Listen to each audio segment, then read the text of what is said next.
Buenas noches, honorables jueces de la Corte Interamericana de Derechos Humanos. Esta representación comparece en la audiencia del caso César Arguedas, Alfonsina Vallejo y miembros de la comunidad Rumi contra Comala para demostrar que el Estado es internacionalmente responsable por la violación de los derechos a la vida, integridad, protección judicial y garantías judiciales de Alfonsina Vallejo, Florentino García, Pedro Arguedas y César Arguedas, así como de los derechos a la propiedad, garantías judiciales y protección judicial de los miembros de la comunidad Rumi. Con su venia, procederé a referirme a los hechos y a la admisibilidad del caso ante el tribunal. La comunidad Rumi fue desplazada de sus territorios hace más de un siglo debido a las actividades extractivas de los minerales y piedras preciosas que en sus territorios se encontraban. Desde hace 15 años, la comunidad Rumi ha intentado recuperar los territorios que ancestralmente le pertenecen, repoblando las tierras y organizándose para tener incidencia política.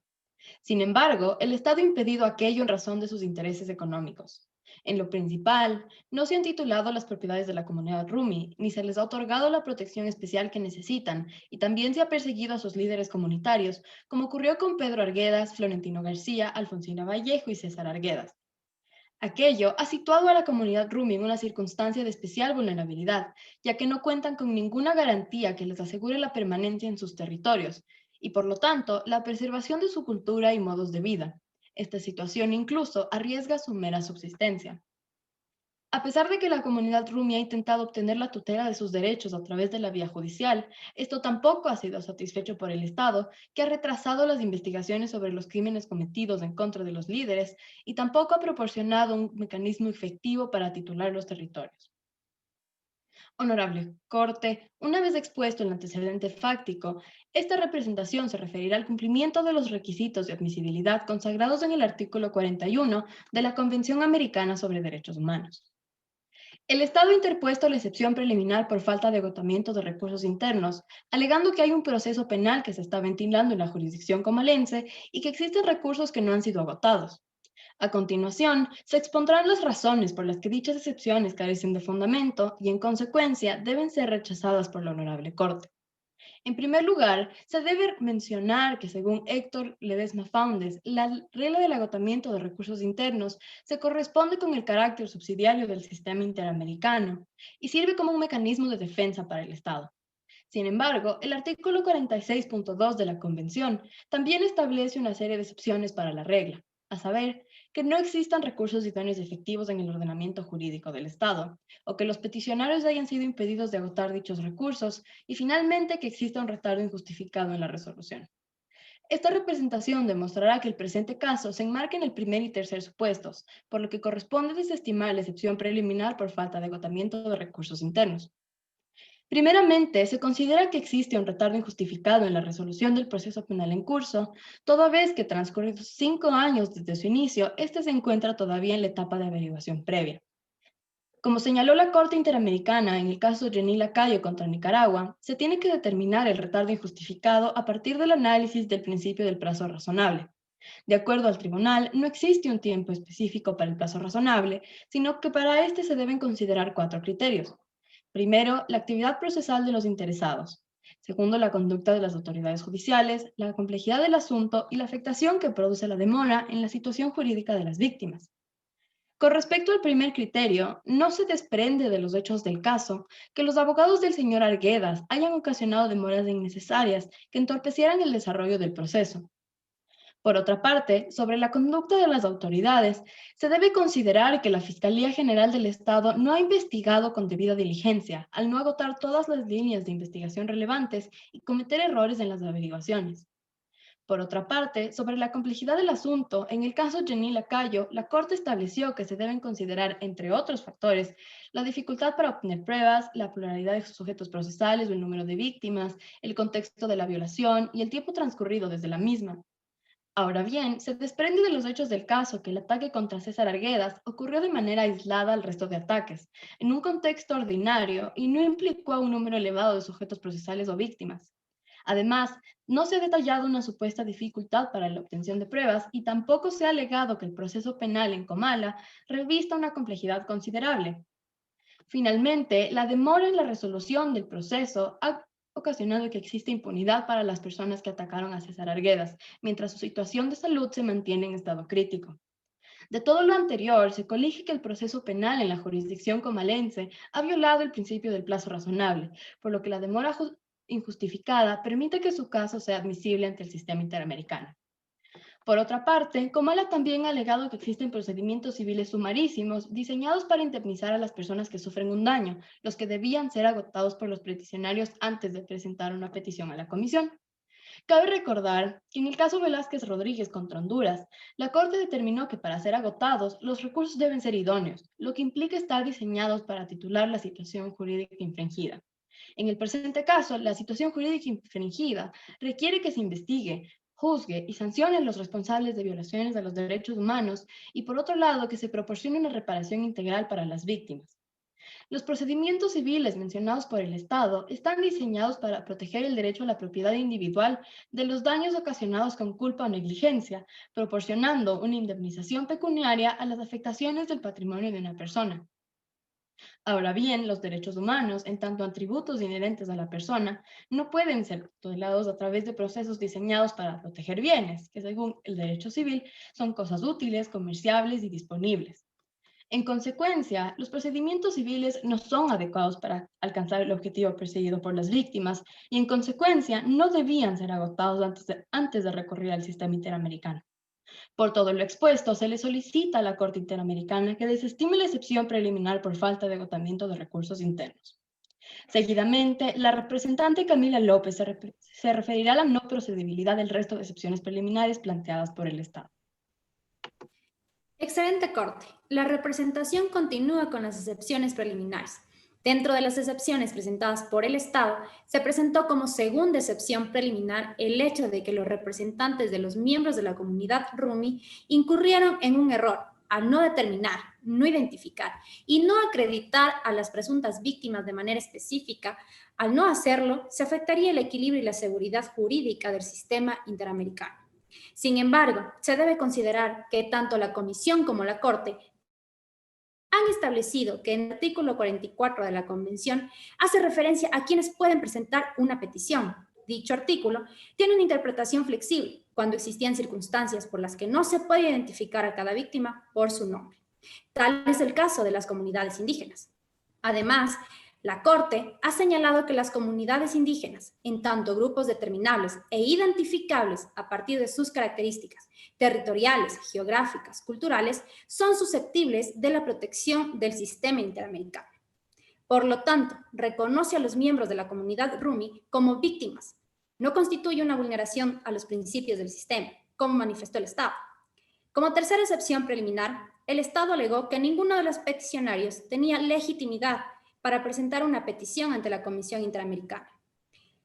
El Estado Comalá alegó que los peticionarios no consultaron a las autoridades de la comunidad sobre la representación de dicha petición. La Corte, por su parte, concluyó que la legitimización activa del caso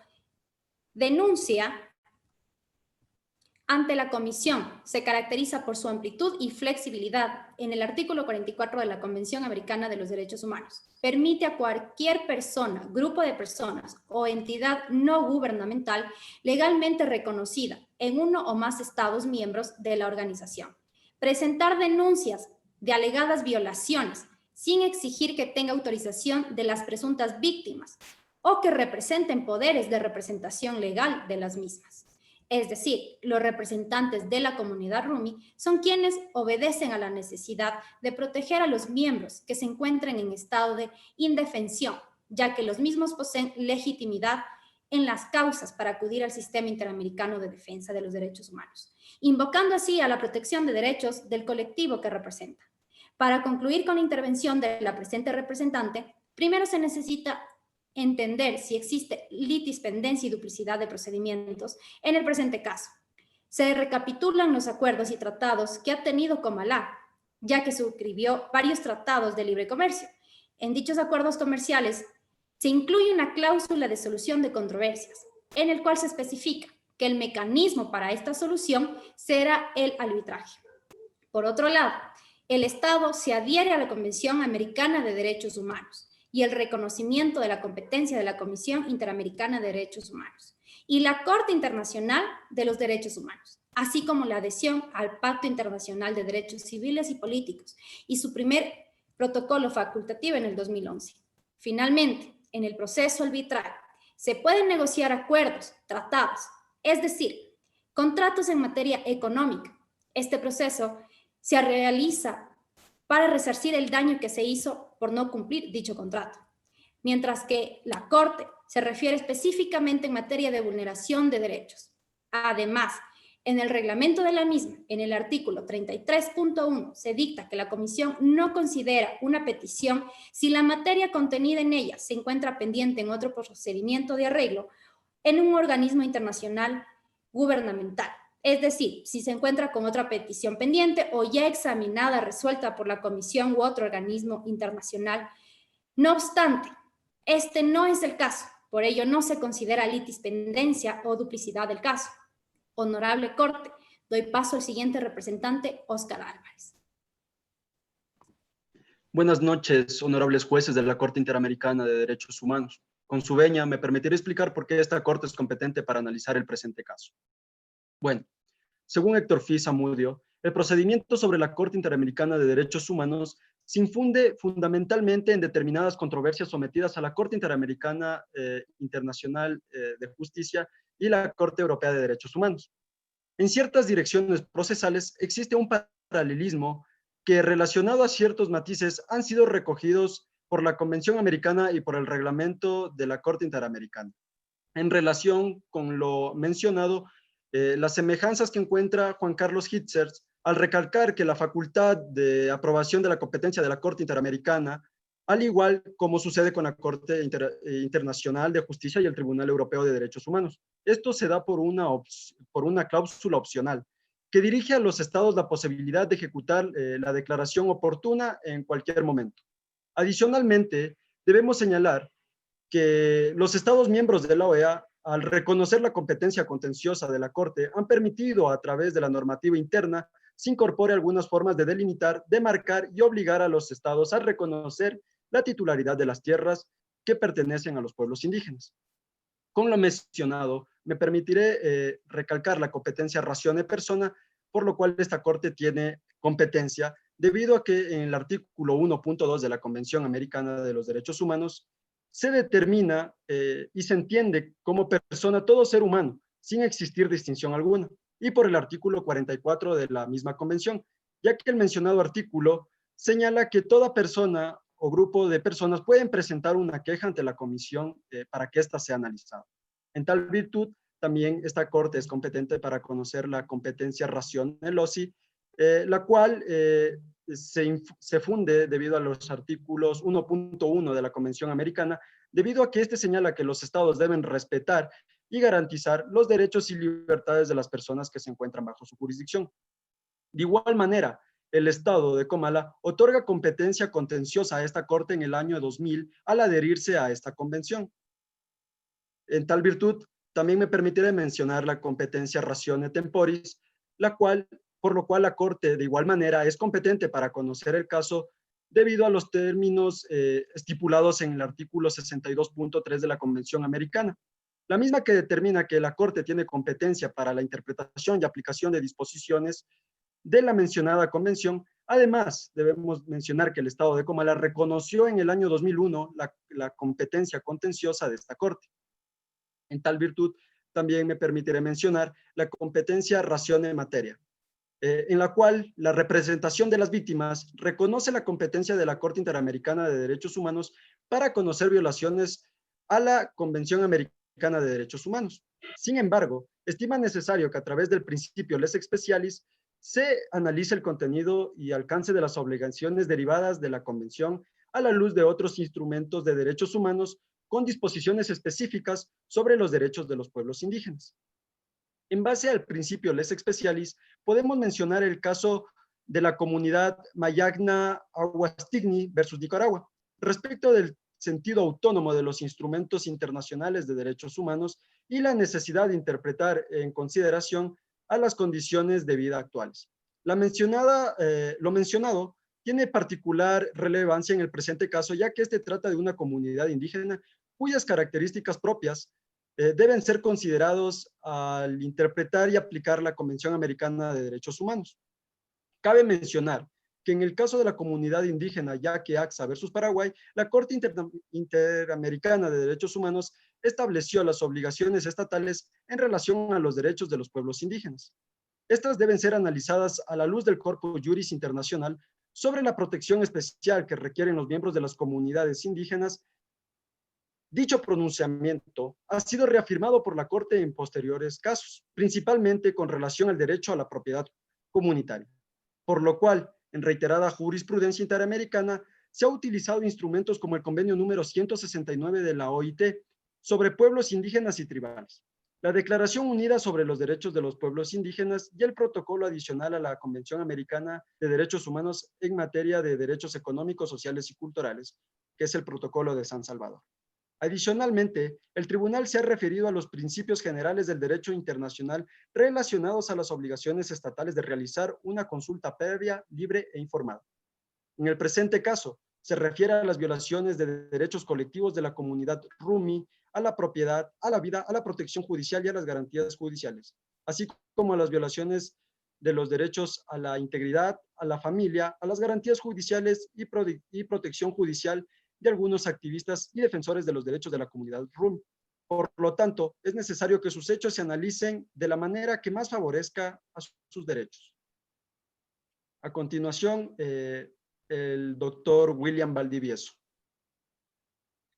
Buenas noches con todos los presentes. En lo que respecta a los derechos vulnerados, iniciaré por los siguientes: la protección judicial, las garantías judiciales y la tutela judicial efectiva de la comunidad Rumi. Tanto el derecho a la tutela judicial efectiva como el derecho a las garantías judiciales y de igual manera a la protección judicial eran temas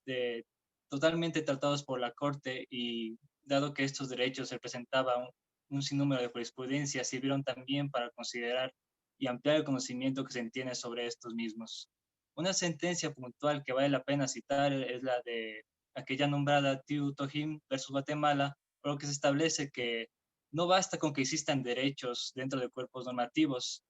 y por tanto es necesario que los estados se aseguren de que estos derechos positivos se lleguen a traducir en una realidad y no queden solo establecidos en papel, que tienen que tomar las medidas necesarias para asegurarlos. Otro caso que también puedo citar en referencia a la Comisión Interamericana de Derechos Humanos es el caso de las comunidades indígenas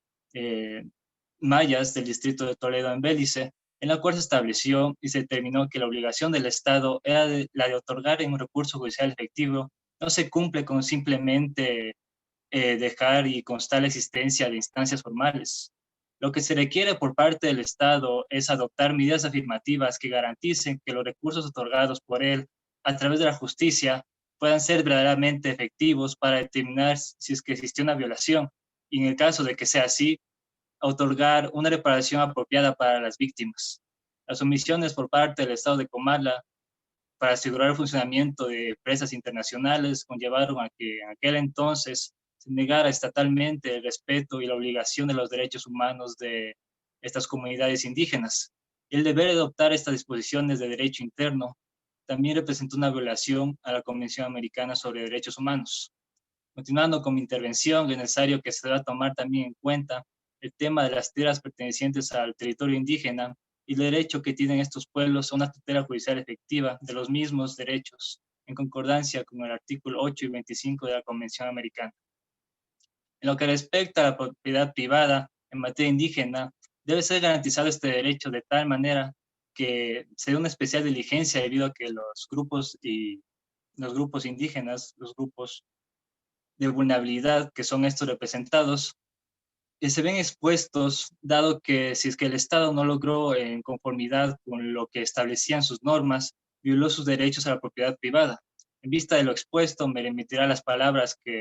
citadas de la misma Comisión Interamericana de Derechos Humanos en conformidad con el informe que se realizó al Ecuador en la situación sobre sus derechos.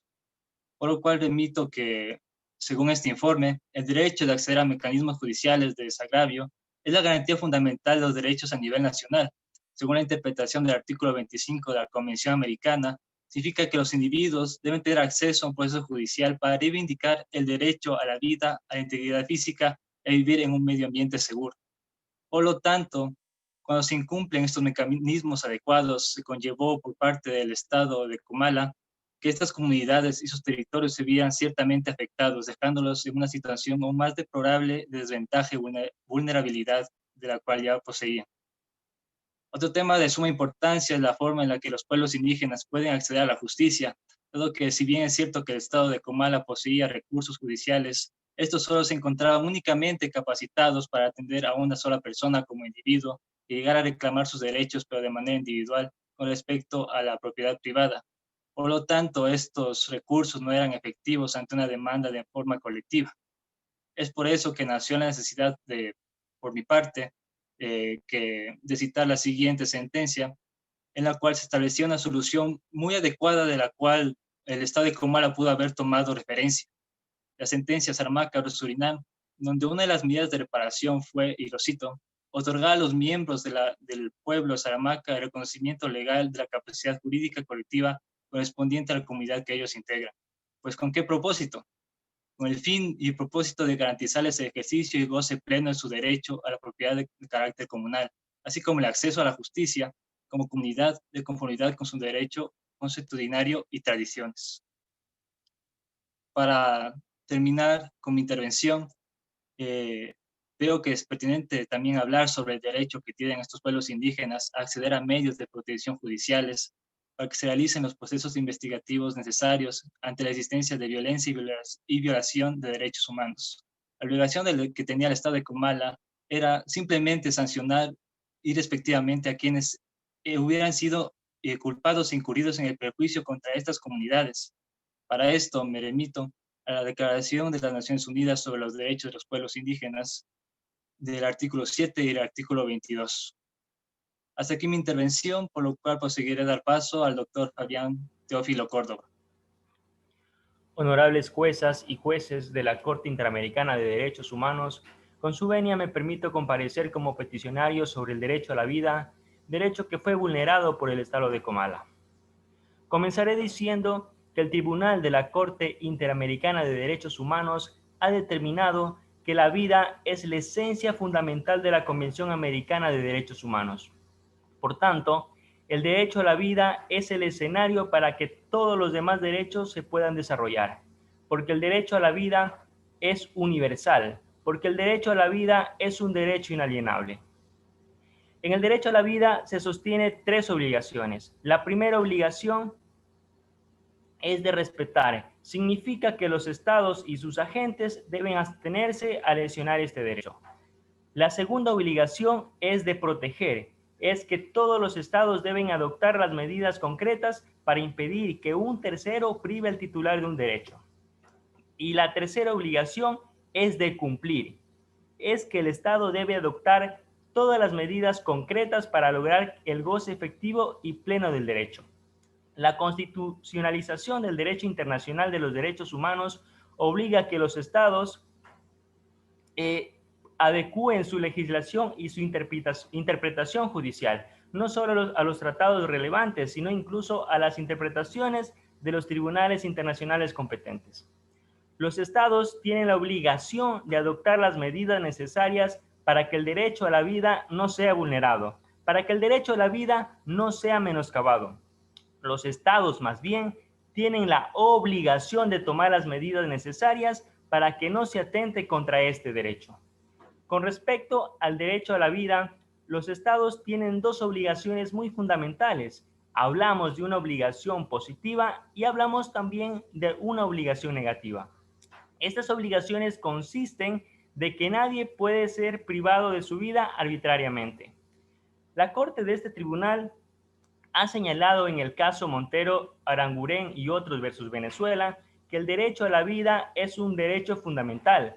cuyo goce pleno es un prerequisito para el disfrute de todos los derechos humanos, y de no ser respetado, todos estos derechos carecen de sentido. El Estado de Comala violó el artículo 4 de la Convención Americana de los Derechos Humanos, puesto que no adoptó los recursos suficientes para solucionar los conflictos y no tener ese compromiso con los pueblos indígenas, en este caso de los líderes indígenas de la comunidad Rumi, los señores Pedro Arguedas y el señor Florentino García. el estado de Comalá, y respetó en absoluto sus territorios ancestrales que provocó el asesinato de los señores antes mencionados. No basta tampoco decir que el derecho a la vida es producir la muerte de una persona. El tribunal de esta corte ha señalado que en el caso Masacre Mapiripán versus Colombia, que basta que con el Estado cause un daño irreparable en la vida de las personas para que se produzca la violación del artículo 4 de la Convención Americana. Y con esta mención hago también referencia al atentado perpetrado contra César Arguedas, quien es hijo del líder asesinado, el señor Pedro Arguedas, a cual producto del atentado se le ha provocado una parálisis total de su cuerpo. Al igual que el artículo 4 de la Convención de Derechos Humanos, el artículo 5 referente a la integridad personal establece que tanto la vida como la integridad personal componen esa esencia fundamental del contenido de la Convención Americana. El Estado de Comalá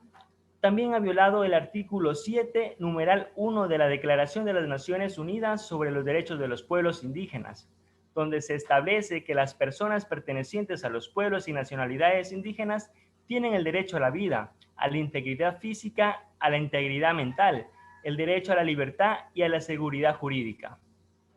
Los pueblos indígenas mantienen una continuidad histórica a lo largo del tiempo y esto les ha permitido establecerse en determinados espacios territoriales. Los pueblos indígenas mantienen una conexión en el territorio en el que habitan. Los pueblos y comunidades indígenas tienen una identidad propia que los define como únicos y los diferencia de los demás grupos de la sociedad. Me permito también mencionar que el tribunal de esta corte ha señalado en el caso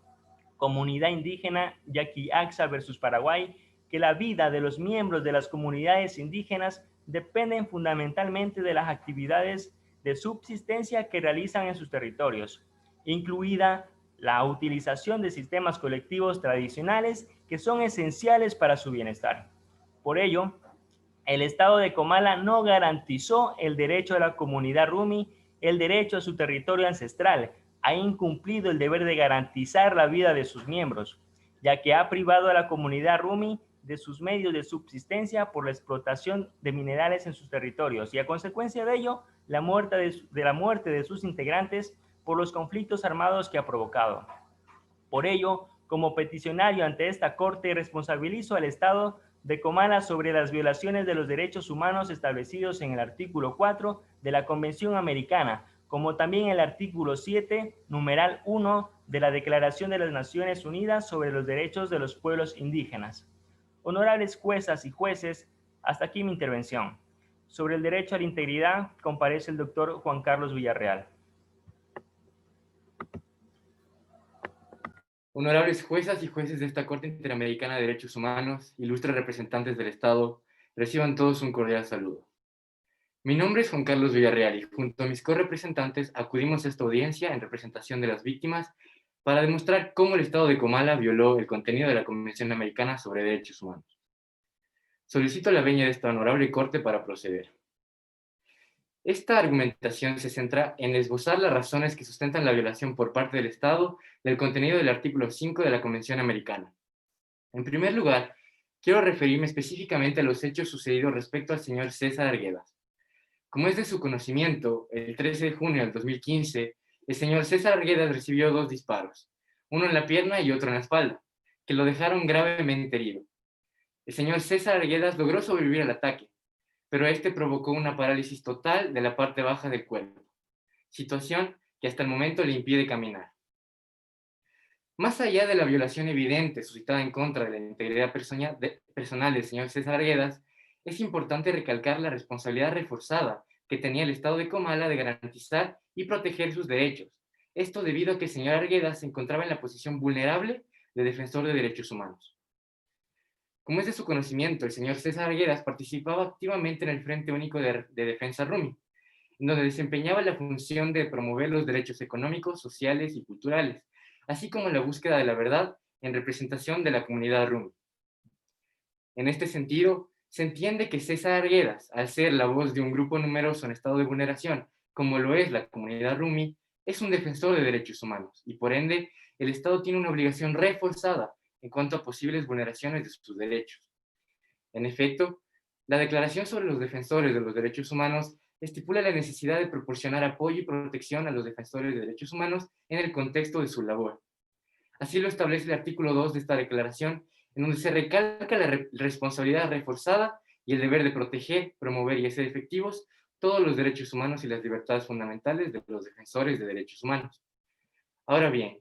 refiriéndonos a la obligación reforzada del Estado respecto a los defensores de derechos humanos, el informe sobre la situación de las defensoras y defensores de los derechos humanos en las Américas establece que, conforme a la obligación de respetar y garantizar el derecho a la integridad personal, los Estados deben adoptar medidas especiales de protección de las defensoras y defensores contra los actos de violencia que regularmente son cometidos en su contra.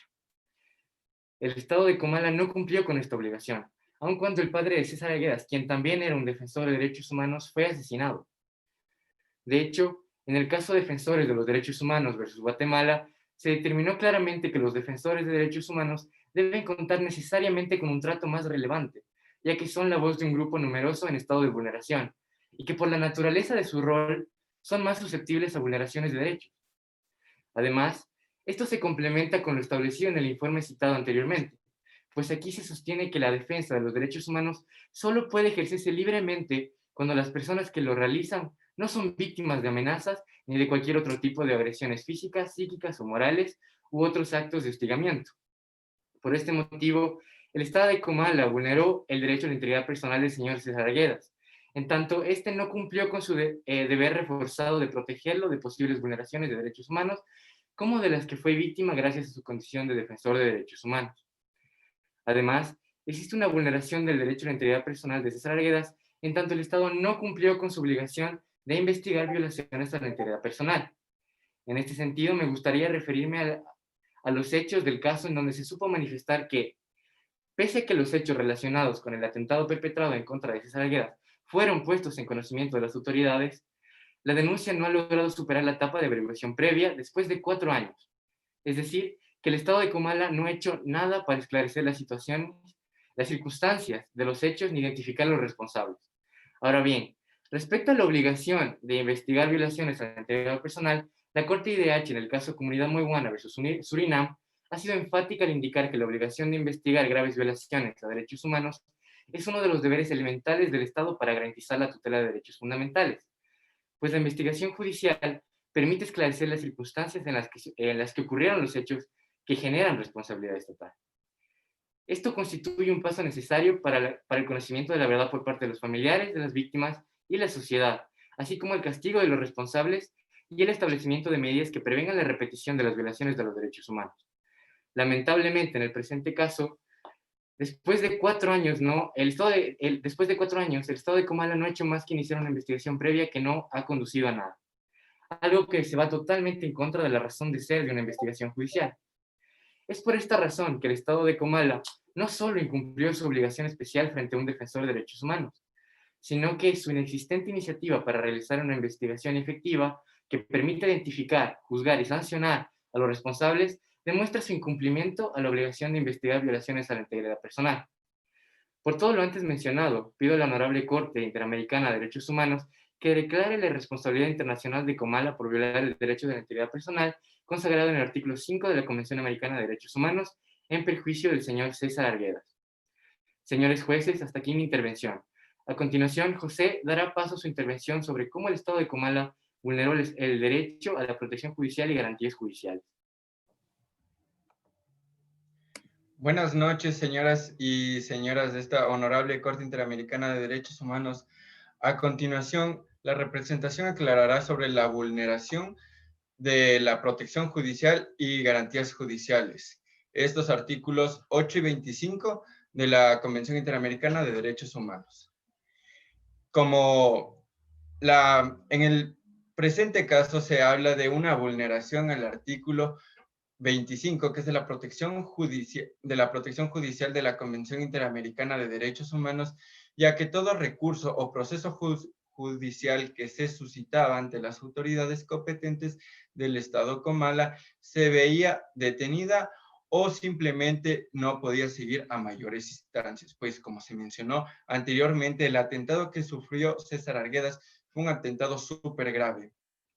Por el hecho de que recibió 2 balas y una de estas lo terminaría dejando inválido. Ahora, ¿por qué se dice que hay una violación a la protección judicial? Pues bueno, César Arguedas, después de su recuperación, activaría un proceso en contra de este atentado que se quedaría en averiguación previa por más de 4 años. Lo que quiere decir que César Arguedas no recibió o no tuvo un recurso judicial, ni sencillo, ni mucho menos ágil. Por lo anteriormente expuesto, lo que pone a breve rasgos la vulneración de dicho artículo. Por otro lado, se alega la misma vulneración de este derecho a los defensores Pedro Arguedas, Florentino García y Alfonsina Vallejo, y a sus familiares respectivamente, pues una resolución emitida por la Fiscalía General del Estado Comala en agosto de 2016 en torno a los asesinatos cometidos en contra de los defensores de derechos anteriormente mencionados,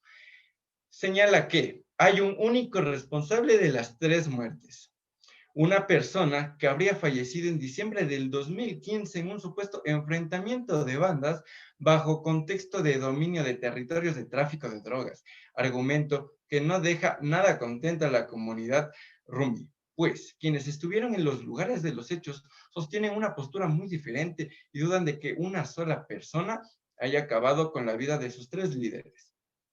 Pues el asesinato de Pedro Arguedas y Florentino García fue ejecutado por un grupo de personas que irrumpiría deliberadamente en los territorios de la comunidad Rumi,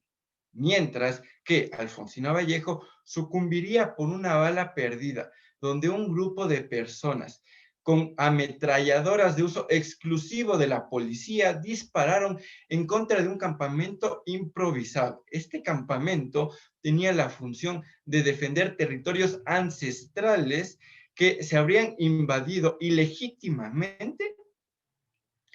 en las tierras de la comunidad Rumi. Ahora bien, con respecto a la vulneración del artículo 8, que habla sobre las garantías judiciales de la Convención Interamericana de Derechos Humanos, donde se establece y se menciona sobre la imparcialidad que deben tener los juzgadores frente a todo recurso que se presente. Pues bueno, esta es una de las causales más difíciles para las familias de la comunidad Rumi, pues por posibles relaciones de las empresas privadas American Gold Corp y Greenleaf Energy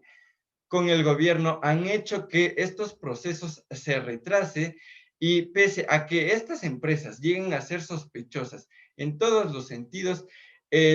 la Fiscalía General del Estado Comala no ha levantado ni una sola investigación en contra de dichas. Asimismo, la comunidad Rumi denuncia que todas las investigaciones que llegan a la Fiscalía General del Estado, o gran mayoría, pues, se ha llegado a la conclusión de que el 90% de estos procesos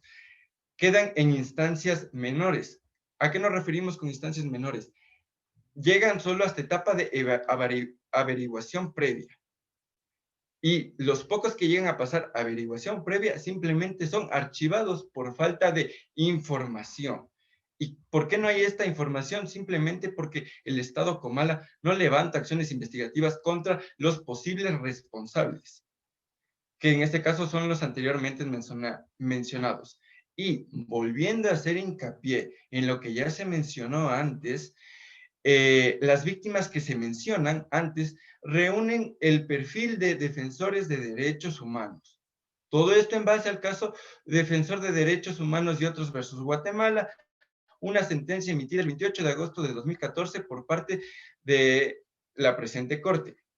Pues aquí se dice, la Corte dictamina que un defensor de los derechos humanos, quien en la calidad y promulgación de su rol promueven derechos económicos, sociales, culturales, y además de ello se dan la tarea de perseguir la verdad y la justicia. Son actividades a las que se dedicaban César Arguedas, Pedro Arguedas, Florentino García y Alfonsino Vallejo. Pues ellos luchaban contra todas las violaciones de derechos que se cometían en contra de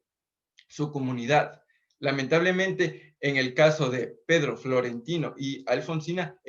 su vida sucumbiría, pero jamás dejaron este rol. También organismos de índole internacional como Naciones Unidas o la Organización de los Estados Americanos dictamina y reconoce este privilegiado rol, por lo que dice a todo Estado miembro que debe tener un trato prioritario.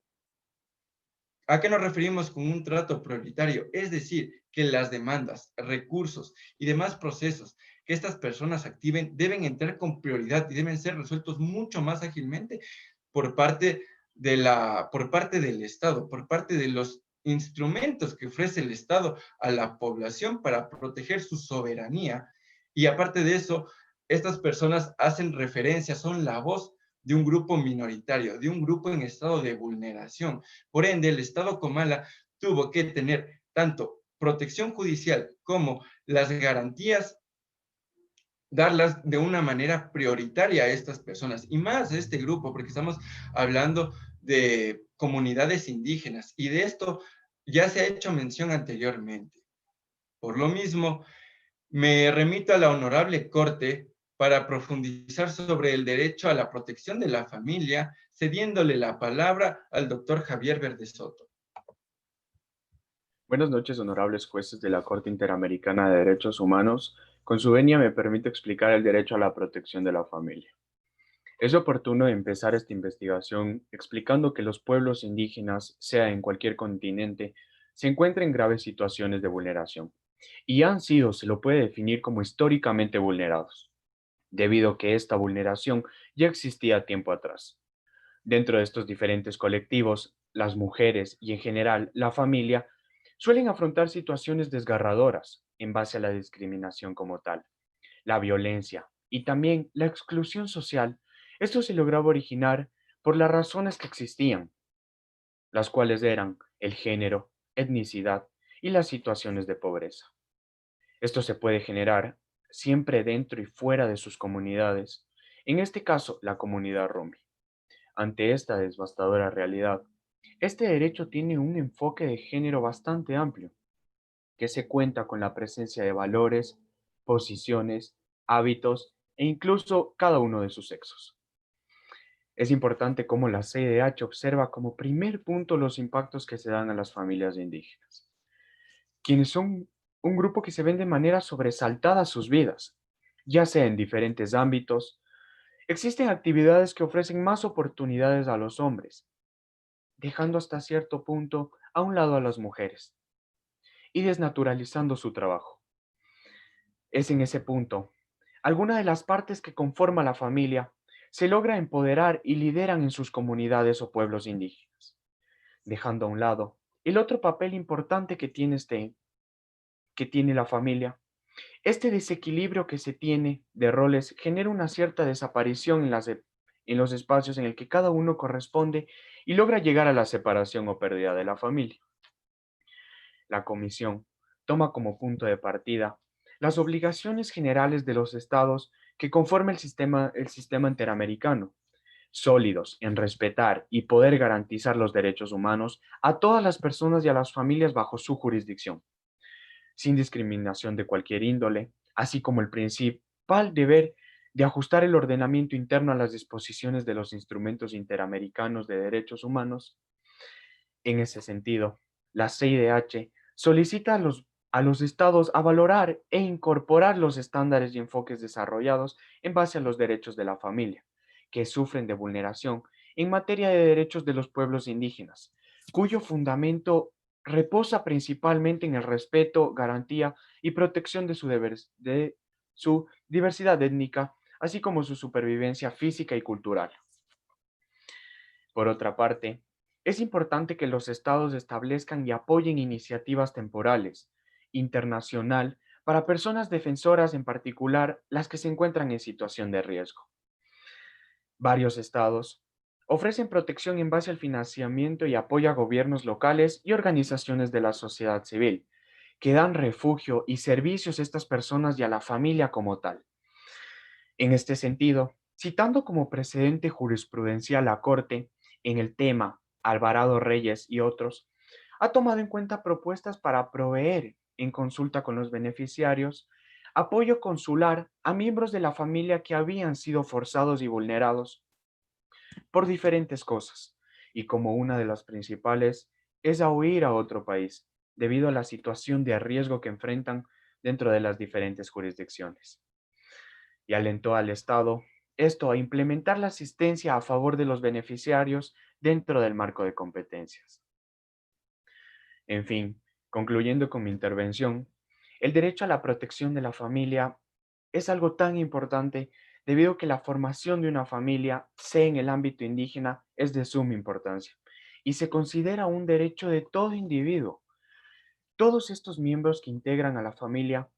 tienen el más grande derecho, que es la seguridad, y logran poner como primer punto la participación de la vida familiar sobre una base de igualdad y condiciones, sin que ninguno de estos miembros teman a la violencia, en términos generales, a que se violen sus derechos. A continuación, doy paso a la doctora Pamela Vázquez, que nos explica sobre el derecho de la propiedad colectiva. Muy buenas noches, honorables jueces de la Corte, partes del proceso y público presente. Con su venia, esta representación proseguirá a referirse a los hechos relativos al derecho a la propiedad en favor de la comunidad Rumi. Como se ha presentado ya en un inicio, la comunidad Rumi, a lo largo de los años, ha vivido una compleja historia en relación con sus tierras ancestrales, habiéndose enfrentado a desalojos forzosos, uso de sus tierras sin su consentimiento y explotación descuidada de sus recursos naturales. Acciones que han acarreado graves consecuencias de estos pueblos, quienes, aparte de haberse visto altamente afectados, no solo no han recibido justicia por parte del Estado, pero aún no pueden gozar de tranquilidad dentro de sus tierras, ya que al no tener documentos legales que sustenten su propiedad, a diario se enfrentan a la incertidumbre de las decisiones de terceros sobre su territorio ancestral.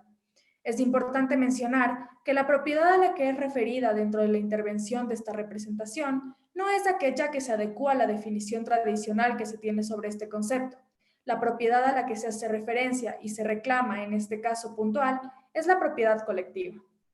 En lo que concierne a temas de la colectividad, la Corte ya se ha expresado en el informe número 75/02 del caso Mary y Carrie Dan y se refiere a este concepto como aquella conexión particular entre las comunidades de pueblos indígenas y las tierras y recursos que han ocupado y usado tradicionalmente, cuya preservación es fundamental para la realización efectiva de los derechos humanos de los pueblos indígenas, en términos más generales, y por tanto a medidas especiales de protección. Dentro de esta materia, es pertinente recordar una sentencia previa, en la que la Corte ya ha resuelto sobre estas temáticas. La sentencia en cuestión es la de los pueblos indígenas de Cuna de Mandugandi y Emberá de Bayana, y sus miembros versus Panamá, que ha establecido que dentro de lo que se evidencia textualmente dentro del artículo 21 de la Convención Americana, el artículo protege también a la vinculación estrecha que los pueblos indígenas guardan con sus tierras, así como con los recursos naturales de las mismas y los elementos incorporales que se desprenden de ellos. Entre los pueblos indígenas existe una tradición comunitaria sobre una forma comunal de la propiedad colectiva de la tierra, en el sentido de que la pertenencia de esta no se centra en un individuo, sino en el grupo y su comunidad. En el presente caso, la comunidad de Rumi actúa, pues, como una colectividad con derecho a residir dentro de sus tierras ancestrales y ejecutar ahí sus actividades diarias, siendo que es en estas tierras donde se encuentran las conexiones ancestrales que vinculan a estos pueblos con su identidad. Siendo así, esta representación se permite citar un segundo punto de esta misma sentencia, en el que se establece que los estados deben tener en cuenta que los derechos territoriales indígenas abarcan un concepto más amplio y diferente que está relacionado con el derecho colectivo a la supervivencia como pueblo organizado, con el control de su hábitat como una condición necesaria para la reproducción de su cultura, para su propio desarrollo y para llevar a cabo sus planes de vida. Es decir, no son solo estas tierras el lugar en el que estos pueblos pueden desempeñar sus labores diarias y desenvolverse en comunidad, pero también funcionan como un elemento esencial para la cultura y las tradiciones de esta comunidad, siendo crucial para que estos pueblos puedan concretar sus planes de vida. Dentro del caso de la comunidad Mayaná, Aguas Turni versus Nicaragua, y el caso comunidad indígena Yamaxa versus Paraguay, la Corte Interamericana se ha expresado diciendo que, como producto de la costumbre, la posesión de la tierra debería bastar para que las comunidades indígenas que carezcan de un título real sobre la propiedad de la tierra obtengan el reconocimiento oficial de dicha propiedad y el consiguiente registro. Asimismo, dentro de la jurisprudencia internacional, en el documento Acceso a la Justicia e Inclusión Social, el camino hacia el fortalecimiento de la democracia en Bolivia, la propiedad territorial indígena es establecida como una forma de propiedad que se fundamenta no en el reconocimiento oficial del Estado, sino en el uso y posesión tradicional de las tierras y recursos. Los territorios de los pueblos indígenas les pertenecen entonces por su solo uso u ocupación ancestral, es decir, estos pueblos son dueños de estas tierras, aun cuando el Estado no lo haya reconocido formalmente. Pero aún así, es crucial que lo haga, para garantizar así la seguridad y la tranquilidad de estas comunidades y de las familias que residen en ellas. Es por esto que es tan importante para el Estado precautelar que no se incurra o incurrir él mismo en prácticas que pongan en riesgo estas tierras, por todo lo anteriormente expuesto. Este territorio, que para el Estado podría constituir un terreno más dentro de su jurisdicción, es vital para las personas que históricamente, ancestralmente, se han desenvuelto en él. Sus recursos naturales, tradiciones, cultura, conexiones familiares, espirituales, su organización política, todo esto se ve representado en estos territorios. Haber privado a las comunidades de estas tierras dentro del contexto de la industrialización, sin tomar medidas de restitución posteriores y aún más, disponiendo de estos espacios sin consideración a sus pobladores para proyectos de empresas privadas que atentan su convivir pacífico, evidenciando una cierta negligencia en precautelar sus derechos y evaluar las indudables consecuencias que estos actos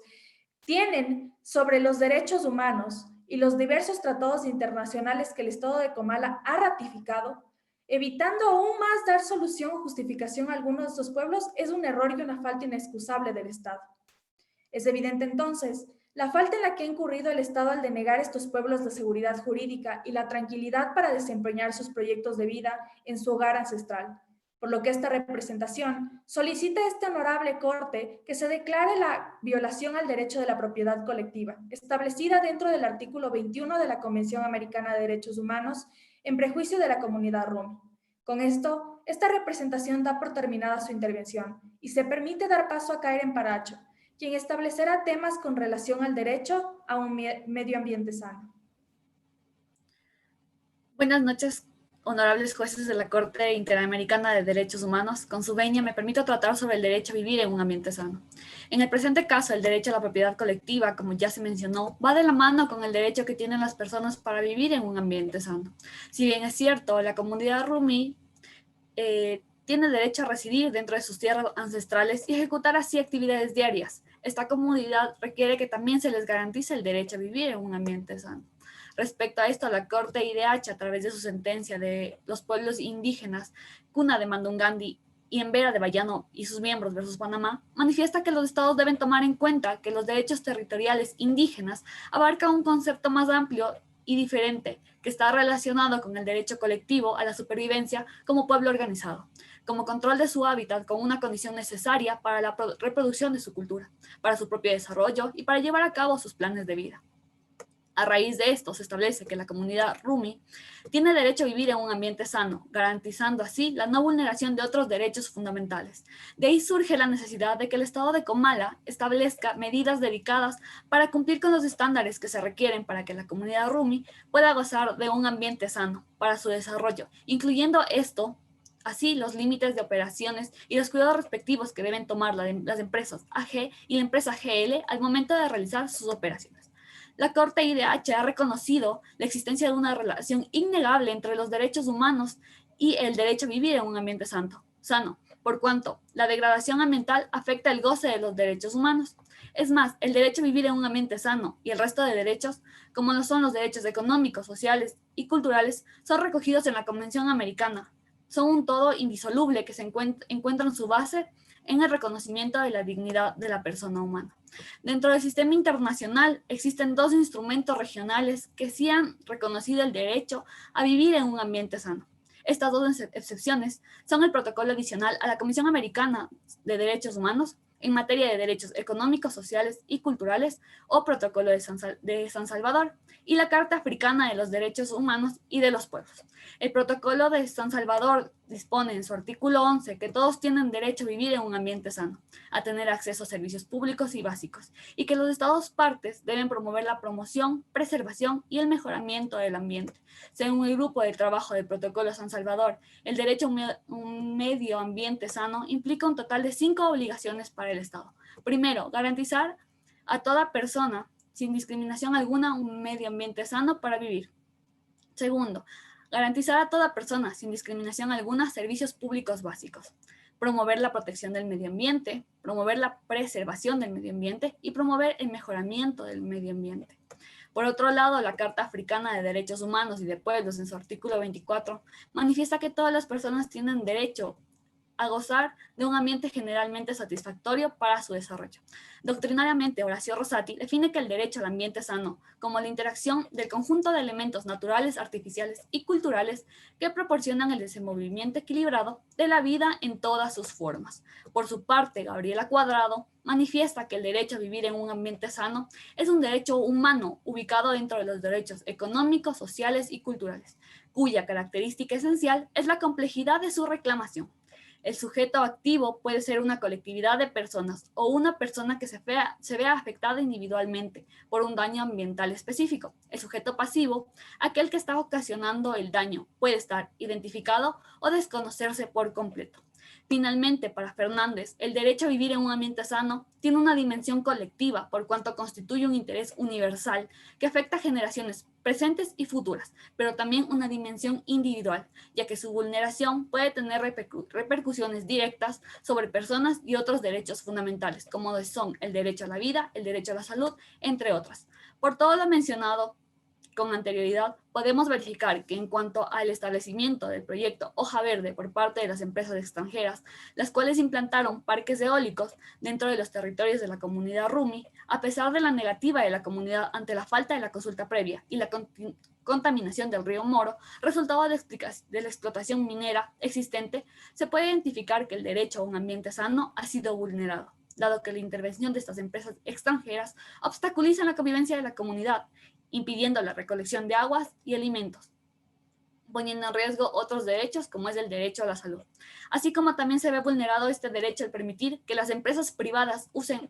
indiscriminadamente el territorio indígena sin que estos hayan dado su consentimiento previo y aún más habiendo causado daños al ecosistema, alterando así la vida cotidiana de los habitantes de la comunidad Rumi. Por estos motivos, es necesario que la Corte establezca la reparación e indemnización a favor de la comunidad Rumi, quienes han sido víctimas de la falta de protección, preservación y mejoramiento del medio ambiente, que el Estado de Comala debería garantizar, dado que el Estado ha negado a la comunidad Rumi la seguridad jurídica y la tranquilidad para desempeñar sus proyectos de vida. Hasta aquí ha sido mi intervención, honorable Corte. A continuación, la representante de la comunidad, Catherine Gines, tratará sobre la consulta previa, libre e informada. Honorable Corte, partes procesales, público presente. Me permito referirme sobre el derecho a la consulta libre, previa e informada. Este es un derecho colectivo reconocido por múltiples organismos que permite alcanzar el desarrollo sostenible. Entendido el desarrollo sostenible como la aspiración profunda de una comunidad para vivir en armonía con sus territorios. Este derecho se encuentra en varios instrumentos internacionales como el Convenio 169 de la OIT y la Declaración Universal de los Derechos de los Pueblos Indígenas, donde nos señalan la ruta del ejercicio del derecho de dicha consulta. Del contenido normativo de estos dos instrumentos se desprende que la consulta libre, previa e informada constituye una obligación de todos los estados con los pueblos interesados. Esta la debe realizar mediante procedimientos apropiados según las características socioculturales de los pueblos y de buena fe y a través de instituciones que representen a los pueblos. Además, en el Convenio 169 de la OIT, específicamente en el artículo 2.1, 6.1 y 6.2, se establece que este es un derecho y un instrumento para la participación en las decisiones, sobre todo en los asuntos que le concierne a los pueblos indígenas. En el presente caso,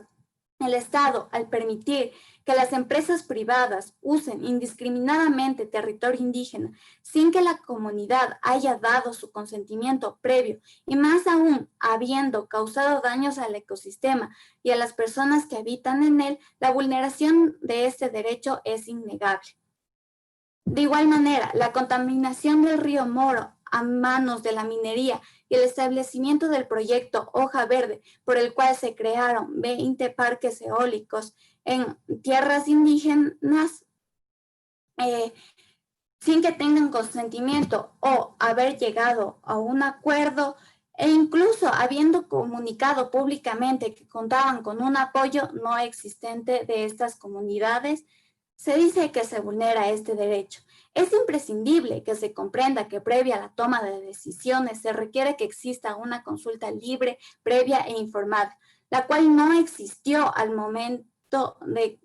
establecer los parques antes mencionados. Hay que tomar en cuenta lo que menciona la Comisión de los Derechos Humanos en su Recomendación General 27/2016, donde se mencionan las características que deben tener estas consultas. Libre, que no debe haber interferencias ni presiones. Previa, debe ser anterior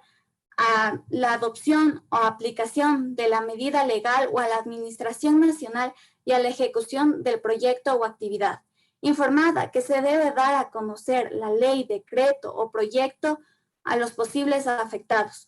Culturalmente adecuada, se debe realizar a través de asambleas y de las instituciones representativas de cada pueblo indígena. Se debe tener en cuenta las peculiaridades de cada pueblo, formas de gobierno, usos y costumbres, así como tener un diálogo intercultural con las partes. De buena fe,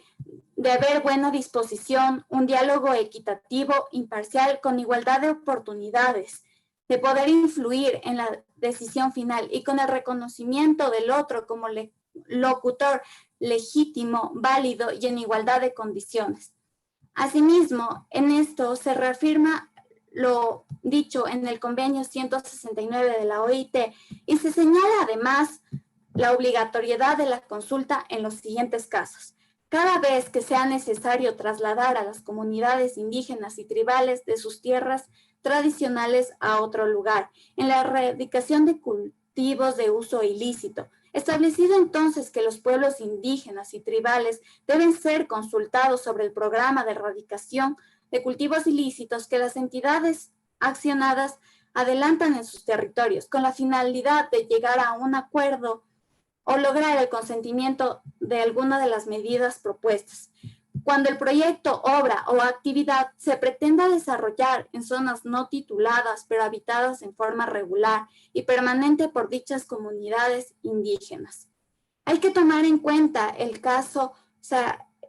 de la Corte Interamericana de Derechos Humanos, Aramaca versus Surinam, donde se determinó que el Estado tiene la obligación de consultar a las comunidades de buena fe y de acuerdo a sus costumbres y tradiciones, cuando se trate de decisiones administrativas o legislativas que afecten a los límites territoriales, el reconocimiento legal de la capacidad jurídica colectiva, la adopción de medidas que reconozcan el derecho a la consulta, el reconocimiento de la titularidad de derechos colectivos sobre los territorios, la restricción de derechos de propiedad respecto de planes de desarrollo o inversión y los resultados de estudios de impacto ambiental o social. De igual manera, en dicha sentencia establece con claridad que cuando se trate de planes de desarrollo o de inversión a gran escala que podría afectar a la integridad de las tierras y recursos naturales de las comunidades indígenas, el Estado tiene la obligación no solo de consultar a las comunidades, sino también de obtener su consentimiento libre, informado y previo, según sus costumbres y tradiciones. Y por último, tenemos el caso reciente de la Corte Interamericana de los pueblos indígenas Arayacu versus Ecuador del año 2012, donde se crea jurisprudencia vinculante importante en materia de derechos colectivos y en especial de la consulta libre, previa e informada. Además, esta sentencia constituye pese una forma de reparación, ya que el tribunal dispuso diversas medidas de restitución, satisfacción, garantías de no repetición, compensaciones e indemnizaciones a favor de las víctimas. Por todo lo expuesto anteriormente, se pide a esta honorable Corte que se declare la vulneración de este derecho y se establezcan todas las medidas de reparación necesarias. A continuación, la perito Melanie Cepeda. Buenas noches, honorables jueces de la Corte Internacional. Con su venia, soy la perito Melanie Cepeda y me permitiré hablar del esclarecimiento de los hechos presentados en este caso, que son la muerte de la señora Alfonsina Vallejo y el atentado contra César Arguedas, pertenecientes a la comunidad Rumi. Según este informe de peritaje, se podría encontrar vinculado este atentado con el Estado, tomando en cuenta que tienen varias grabaciones de las cámaras de seguridad presentes en las afueras de las instalaciones de estas empresas. Y según 2 testimonios de sobrevivientes de este atentado, se ha logrado llegar a esta conclusión, ya que la única entidad que se vería afectada por las acciones de este grupo de personas es el Estado, y resulta cuestionable que sin antecedentes o motivos previos a un grupo armado que dé inicio al atentado, especialmente en el lugar en el que se encontraba la comunidad Rumi,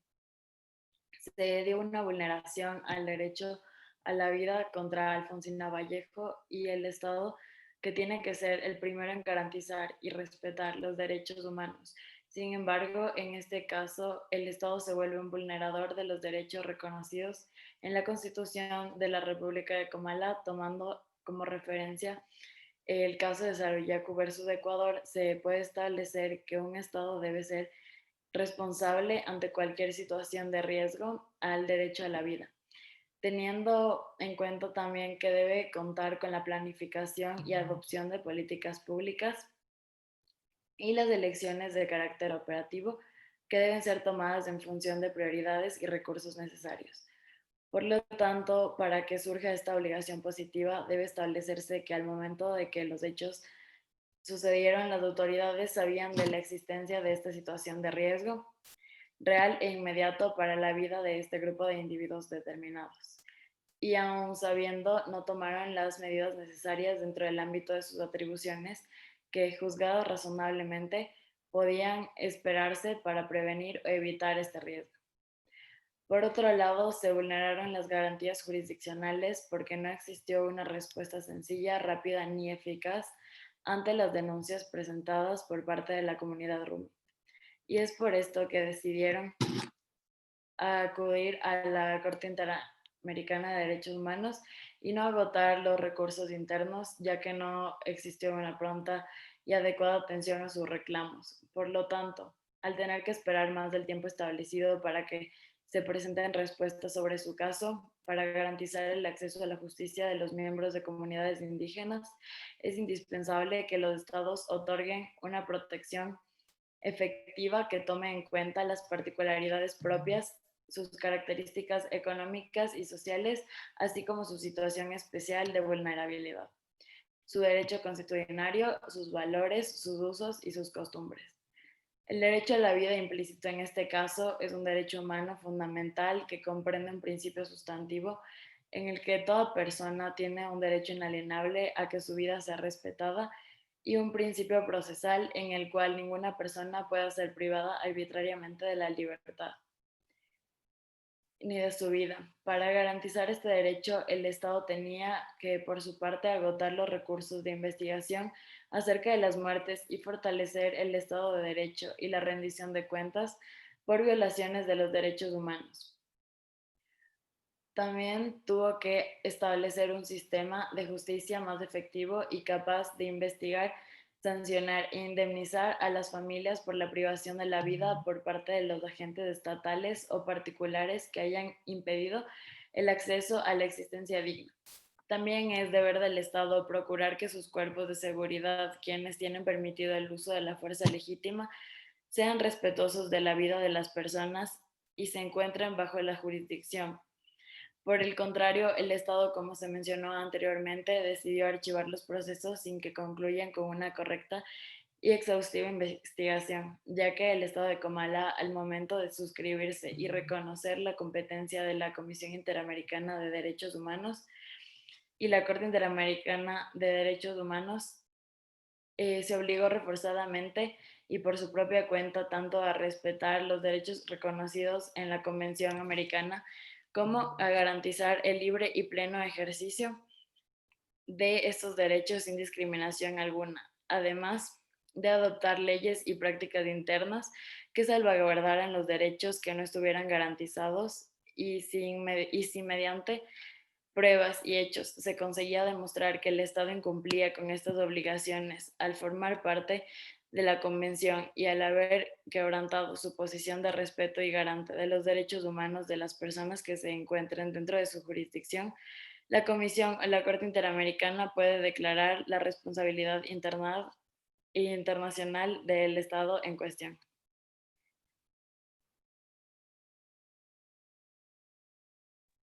Bueno, buenas noches, yo procederé con el interrogatorio al perito. En base a su experticia y a su grado de conocimiento, explicaría la relación que existe entre la empresa American Gold Corp AG, nombrada en el caso, y Green Life Energy LCCGL, y cómo ha afectado esto, y cómo ha afectado sus acciones a la comunidad Rumi desde el año 2011. En el informe se detalla que las empresas American Gold Corp y Greenleaf Energy son las responsables de silenciar a las organizaciones comunitarias que se oponen a la ejecución de actividades económicas en territorios indígenas. Y las operaciones de estas empresas son las que iniciaron en el 2011. Ya, muy bien. ¿Podría definir qué es la iniciativa para transparencia en las industrias extractivas y explicar lo sucedido en el río Moro y cómo ha afectado esto a la comunidad Rumi? Ya, la iniciativa para la transparencia en las industrias extractivas es un espacio que reúne a gobiernos, sociedad civil y empresas para transparentar los pagos que éstas hacen a los gobiernos, con el fin de verificar una adecuada rendición de cuentas y que los recursos obtenidos por la actividad extractiva fomenten realmente el desarrollo a los países miembros. Sin embargo, se denuncia la contaminación del río Moro, cuyas aguas son utilizadas para la agricultura en los valles de la comunidad Rumi, a causa de varios derrames de sustancias obtenidas en la extracción de oro y debido a la supuesta falta de diligencia de los trabajadores de AGE, se han visto perjudicados gravemente los poblados ubicados en la ribera de este río. Muy bien, mi siguiente pregunta es, en el año del 2014 sucedió la reubicación de 10 familias fuera del territorio de la comunidad Rum. ¿Cuáles son las condiciones de estas familias y en función de qué sucedió la reubicación? Ya. La comunidad Rumi mantiene su postura de que los cambios se hicieron al estudio de impacto ambiental y social en 2014 relativo a la reubicación de 10 familias fuera del territorio de impacto directo y no se han otorgado, o sea, no ha sido otorgada una compensación adicional en atención a las circunstancias que atravesaban estas familias. En otras palabras, no se asignó un nuevo lugar para la reubicación de las familias y tampoco se recibió una compensación monetaria que se había prometido anteriormente. Muy bien. Previamente hablamos de la compañía Greenleaf Energy y la relación que tiene la comunidad con la comunidad Rumi. ¿Cuáles son algunos altercados que tienen de relevancia para este caso? Ya en 2014, Comala autorizó a la empresa Greenleaf Energy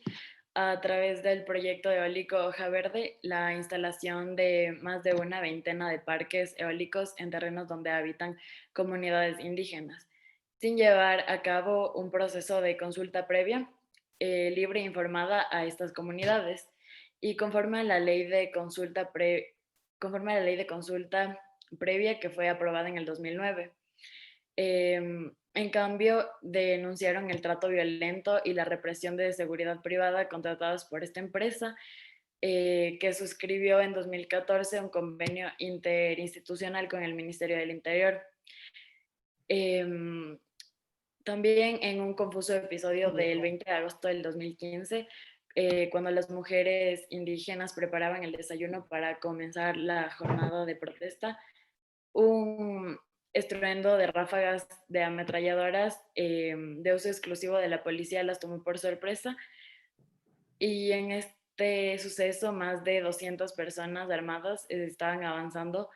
a las carpas que habían improvisado los manifestantes, y el exceso de balas que existió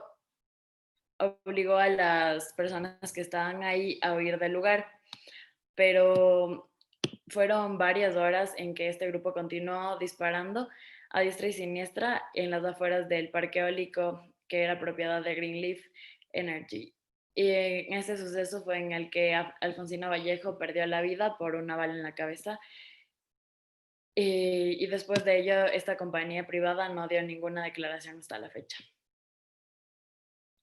Bien, última pregunta. ¿Qué afectaciones ha tenido a la comunidad el hecho que desde que se les prometió la reubicación a las tierras no hayan podido acceder a sus zonas ancestrales ni se les haya reconocido como dueños legítimos de las propiedades supuestamente entregadas?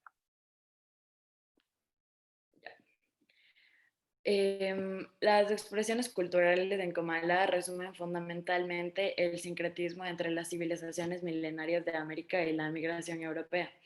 que inició en el siglo XVI con la llegada de las primeras embarcaciones españolas a sus costas, y es por estos motivos que las tierras albergan mucha historia y es la raíz de toda cultura Comala, al igual que estas comunidades han estado allí desde siempre y albergan diversas familias.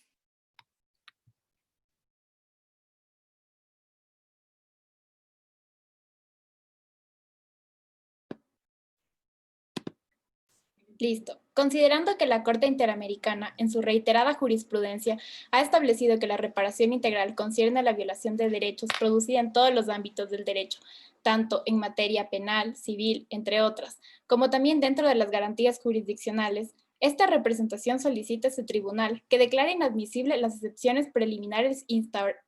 instauradas por el Estado y consecuentemente declare la responsabilidad internacional a Paraguay por violar los derechos contenidos de los artículos 4, 5, 17, 19, 21, 24, 8 y 25 de la Convención, en conexidad con los artículos 10 y 11 del Protocolo de San Salvador y de los artículos 1, 6 y 8 de la Corte. Todo en relación a los artículos 1.1 y 2 de la Convención. A su vez, que se condene al Estado en costas y reparaciones en el presente litigio. Con su venia, honorables jueces de la Corte Interamericana de Derechos Humanos, hasta aquí la intervención de los representantes de las víctimas.